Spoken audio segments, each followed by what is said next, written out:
നമസ്കാരം. ഞാൻ ഓരനല്ലൂർ ബാബു.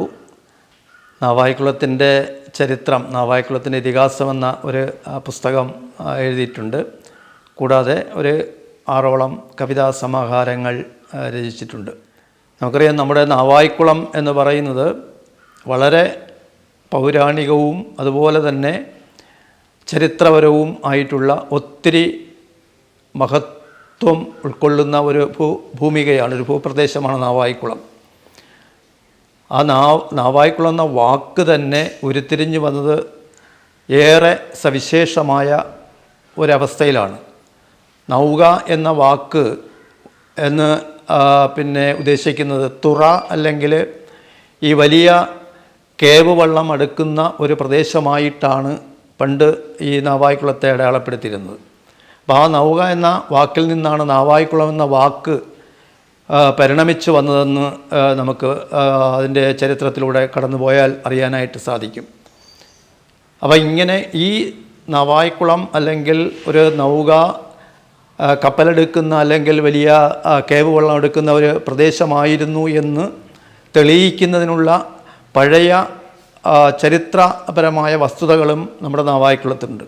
അതിനുദാഹരണമെന്ന് പറയുന്നത്, ഈ കേരളത്തിലെ ഏറ്റവും പ്രശസ്തമായിട്ടുള്ള 44 നദികളിൽ ഒന്നായ അയിരൂർ പുഴ നമ്മുടെ നാവായിക്കുളത്തൂടെയാണ് ഒഴുകിയിരുന്നത്. എന്ന് മാത്രമല്ല, അയിരൂർ പുഴ എന്ന ആ ഒരു വലിയ നദി ഉത്ഭവിച്ചിരുന്നത് നാവായിക്കുളത്തിൻ്റെ ഉൾക്കുന്ന് എന്ന മലം ചരിവിൽ നിന്നുത്ഭവിച്ച് ഏകദേശം 17 കിലോമീറ്ററോളം നാവായിക്കുളത്തൂടെ ഒഴുകി അത് പിന്നെ നടയറ കായലിൽ പതിച്ച് പോരുന്ന ഒരു സാംസ്കാരികമായിട്ടുള്ള ഒരു ചരിത്ര പശ്ചാത്തലം ഉണ്ട്. അപ്പോൾ അതിൽ നിന്ന് നമുക്ക് മനസ്സിലാക്കാൻ കഴിയുന്നത്, ഒരു കാലഘട്ടത്തിൽ നാവായിക്കുളം വളരെ സമൃദ്ധമായ ഒരു ഭൂമികയായിരുന്നു എന്നുള്ളതാണ്.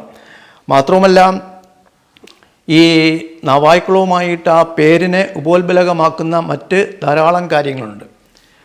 നാവായിക്കുളത്തിൻ്റെ ചരിത്രം അല്ലെങ്കിൽ നാവായിക്കുളത്തിൻ്റെ സാംസ്കാരിക പശ്ചാത്തലം നമ്മൾ പറയുമ്പോൾ ഒരിക്കലും നമുക്ക് നാവായിക്കുളത്തിൻ്റെ മഹാക്ഷേത്രമായ ശ്രീ ശങ്കരനാരായണ സ്വാമി ക്ഷേത്രത്തിൻ്റെ ചരിത്രവുമായിട്ട് അല്ലെങ്കിൽ ഐതിഹ്യവുമായിട്ട് മാറി നിന്നുകൊണ്ട് ഒരു വാക്കുപോലും പറയാൻ കഴിയില്ല.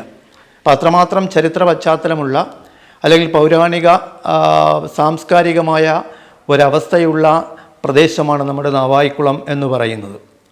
അപ്പോൾ ഈ നാവായിക്കുളം മഹാക്ഷേത്രം 4 വാതിൽക്കൽ കുളം, നമ്മൾ നാവായിക്കുളം ക്ഷേത്രം സ്ഥിതി ചെയ്യുന്നത് അതിൻ്റെ 4 വാതിൽക്കൽ കുളങ്ങൾ ഉണ്ടായിരുന്നു. അത് ഇന്നും നമുക്ക് ചരിത്രത്തിൽ നമുക്ക് കാണാൻ കഴിയും. ഉദാഹരണം പറഞ്ഞു കഴിഞ്ഞാൽ, ഈ നാവായിക്കുളത്തിൻ്റെ കിഴക്കേ നടയിൽ ഐത്തം ചിറ എന്ന് പറയുന്ന ഒരു കുളം ഉണ്ടായിരുന്നു. അതുപോലെ തന്നെ വടക്കു ഭാഗത്തായിട്ടാണ് നാവായിക്കുളത്തെ അടയാളപ്പെടുത്തുന്ന ഏറ്റവും വലിയ മഹത്വമായിട്ട് ആർജിച്ചിട്ടുള്ള നാവായിക്കുളം വലിയ കുളം ഉള്ളത്, നാവായിക്കുളം വലിയ കുളം ഉള്ളത്. അതുപോലെ തന്നെ കുണ്ടുകുളം എന്ന് പറയുന്ന വളരെ അതിപുരാതനമായിട്ടുള്ള ഒരു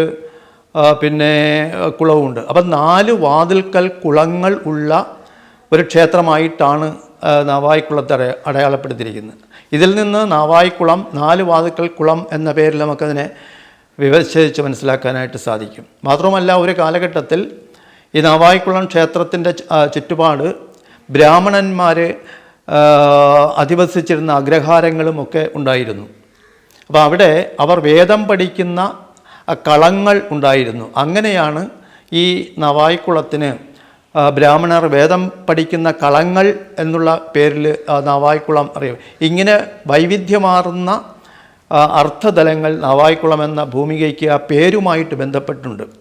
നാവായിക്കുളം